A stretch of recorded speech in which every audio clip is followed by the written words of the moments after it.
വിശുദ്ധ കുരിശിൻ്റെ അടയാളത്താൽ ഞങ്ങളുടെ ശത്രുക്കളിൽ നിന്ന് ഞങ്ങളെ രക്ഷിക്കണമേ. ഞങ്ങളുടെ തമ്പുരാനെ, പിതാവിൻ്റെയും പുത്രൻ്റെയും പരിശുദ്ധാത്മാവിൻ്റെയും നാമത്തിൽ ആമീൻ.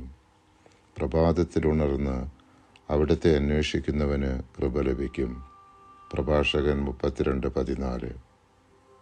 ദശാംശം ദൈവത്തിൻ്റേതാണെന്നും അത് ദൈവത്തിൻ്റെ കലവറയിലേക്ക് കൊടുത്ത് ദൈവാനുഗ്രഹം നേടുവിൻ എന്ന് നമ്മെ ഓർമ്മപ്പെടുത്തുന്ന തിരുവചന ഭാഗമാണ് മലാക്കിയുടെ പുസ്തകം 3-ാം അധ്യായം 10 മുതൽ 12 വരെയുള്ള തിരുവചനങ്ങൾ.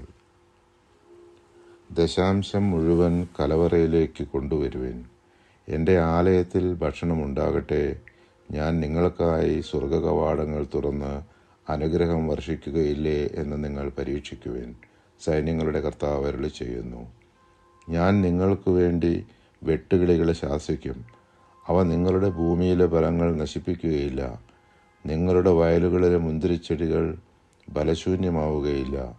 സൈന്യങ്ങളുടെ കർത്താവ് അരുളി ചെയ്യുന്നു. അനുഗ്രഹീതർ എന്ന് ജനതകൾ നിങ്ങളെ വിളിക്കും. നിങ്ങളുടെ ദേശം ആനന്ദത്തിൻ്റെ ദേശമാകും.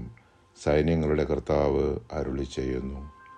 ദൈവാനുഗ്രഹത്തിനായി നമുക്ക് പ്രാർത്ഥിക്കാം. ഞങ്ങളിൽ വസിക്കുന്ന ത്രിയേക ദൈവമേ, ഞങ്ങളുടെ സ്വാർത്ഥത, അഹങ്കാരം, വെറുപ്പ്, വിദ്വേഷം, അസൂയ, വൈരാഗ്യം, മുൻകോപം, ആസക്തികൾ, ദുശ്ചിന്തകൾ, നിരാശ, അപകർഷതാബോധം, മറ്റുള്ളവരെ വിധിക്കുന്ന പ്രവണത, മറ്റുള്ളവരോട് ക്ഷമിക്കുവാൻ സാധിക്കാത്ത അവസ്ഥ, പ്രാർത്ഥനയിലുള്ള ശുഷ്കാന്തിക്കുറവ്, തഴക്കദോഷങ്ങൾ തുടങ്ങി ഞങ്ങളുടെ എല്ലാ ബലഹീനതകളെയും ഞങ്ങൾ അവിടുത്തെ തിരുസന്നിധിയിൽ സമർപ്പിക്കുന്നു.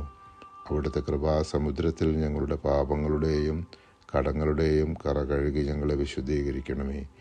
ഞങ്ങൾക്ക് നിർമ്മലമായ ഒരു ഹൃദയം നൽകി അവിടുത്തെ അനുഗ്രഹവർഷം ഞങ്ങളിലും ഞങ്ങളുടെ കുടുംബാംഗങ്ങളിലും ചൊരിയണമേ. ആമേൻ.